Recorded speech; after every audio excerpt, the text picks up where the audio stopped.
प्रभु यीशु मसीह अपने ईश्वरत्व में अनोखा है, तो किन बातों में अनोखा है, अलौकिक है, उसमें हम लोगों ने 5 बातों को देख चुका है।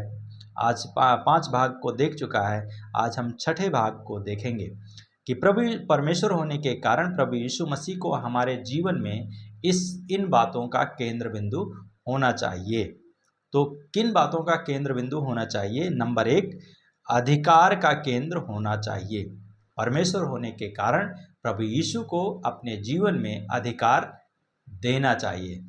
उसके अपने जीवन का अधिकार अपने जीवन में प्रभु यीशु मसीह को अधिकारी बना करके रखना है, अर्थात केंद्र बिंदु हमारे जीवन का होना चाहिए प्रभु यीशु मसीह।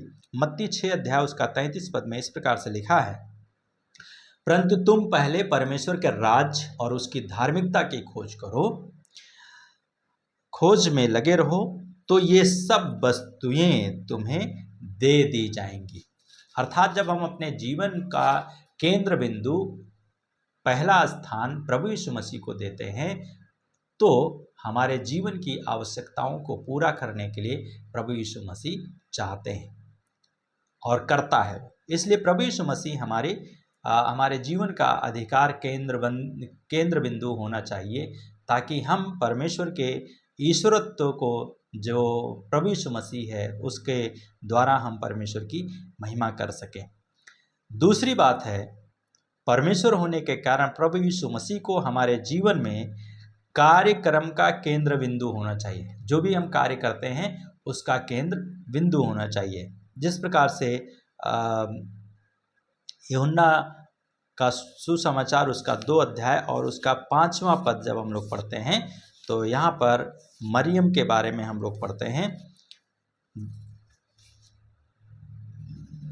यहाँ पे लिखा है, उसकी माता ने सेवकों से कहा, जो कुछ वह तुमसे कहे वही करना।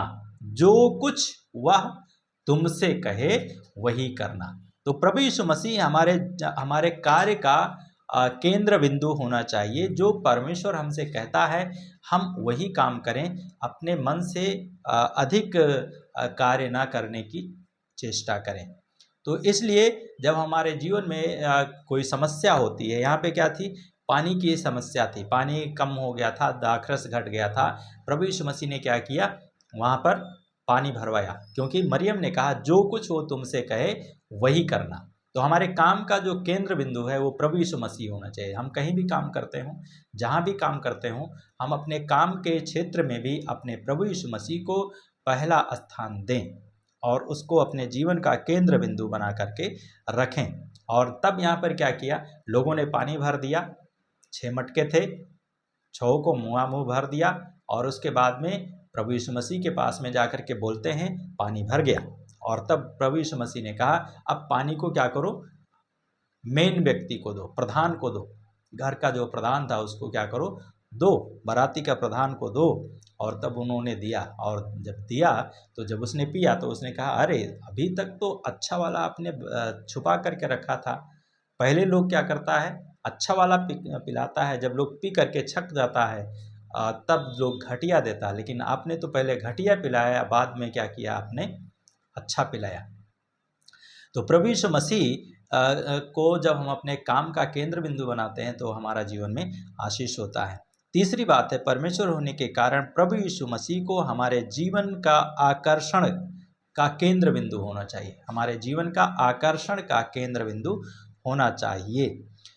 यूहन्ना का सुसमाचार 2 अध्याय उसका 9 पद जब हम लोग पढ़ते हैं, तो यहाँ पर पढ़ते हैं कि जब भोज के प्रधान ने वह पानी चखा जो दाखरस बन गया था और नहीं जानता था कहाँ से आया है, परंतु जिन सेवकों ने निकाला था वे जानते थे, तब भोज के प्रधान ने दूल्हे को बुलाया और उससे कहा, प्रत्येक मनुष्य पहले अच्छा दाखरस देता है, और जब लोग पीकर तृप्त हो जाते हैं तब घटिया।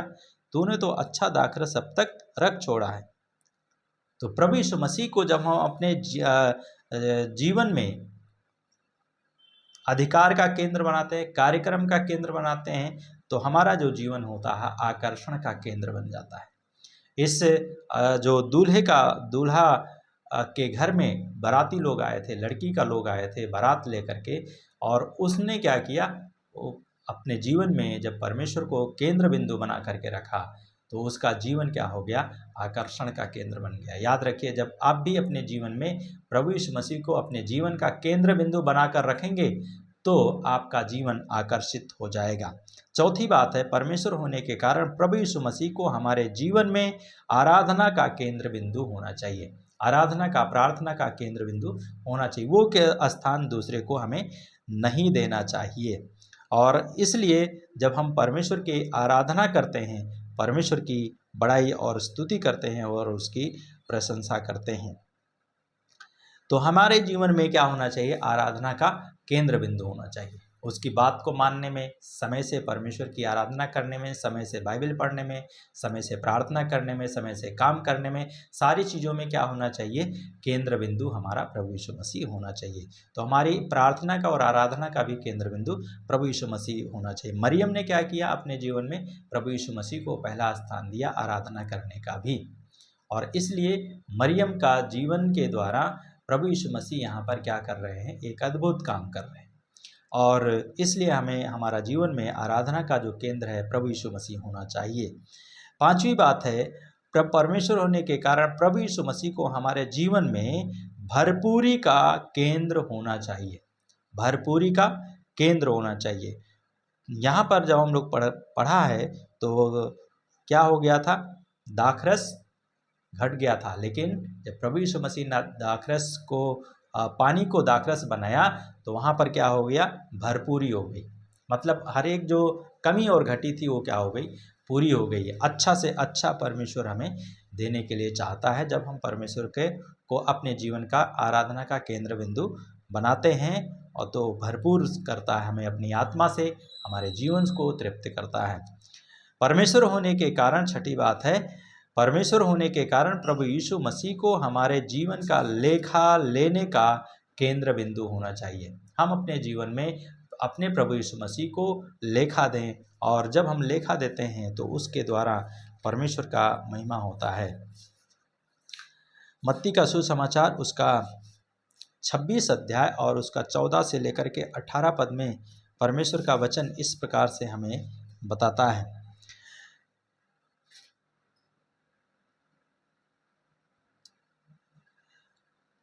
यहाँ पे लिखा है, मत्ती उसका 26 अध्याय और उसका 14 से 18 पद। तब 12 में से एक, जिसका नाम यहूदा इस्करियोती था, मुख्य याजकों के पास गया और उसने कहा, यदि मैं यीशु को तुम्हारे हाथ पकड़वा दूं तो मुझे क्या दोगे? और उन्होंने उसे कहा, चांदी के 30 सिक्के तौलकर उसे दे दिया।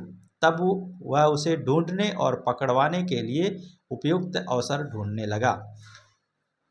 तब 17 पद में लिखा है, फिर चेले अख़मीरी रोटी के पर्व के पहले दिन यीशु के पास आकर पूछने लगे, तो कहाँ चाहता है कि हम तेरे लिए फसह खाने की तैयारी करें?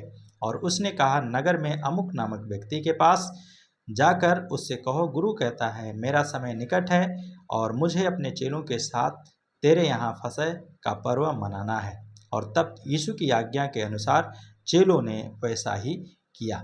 तो यहाँ पर हम लोग देखते हैं कि प्रभु यीशु मसीह के शिष्य लोग जो थे वहाँ पर कार्य कर रहे थे। तो परमेश्वर होने के कारण हमारे जीवन में भी प्रभु यीशु मसीह को अपना केंद्र बिंदु बना करके रखना चाहिए। क्यों? क्योंकि हमें लेखा देना है।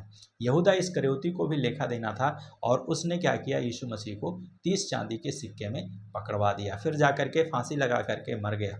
कई बार हम लोग और आप लोग भी क्या करते हैं, गलती करते हैं, पाप करते हैं, लेकिन पाप करने के कारण हम परमेश्वर से दूर हो गया था। लेकिन आज के समय में हम परमेश्वर के सामने अपने पापों को मान लें, प्रभु यीशु मसीह के सामने, तो वो हमें हमारे पापों से शुद्ध करने में विश्वास योग्य और धर्मी है।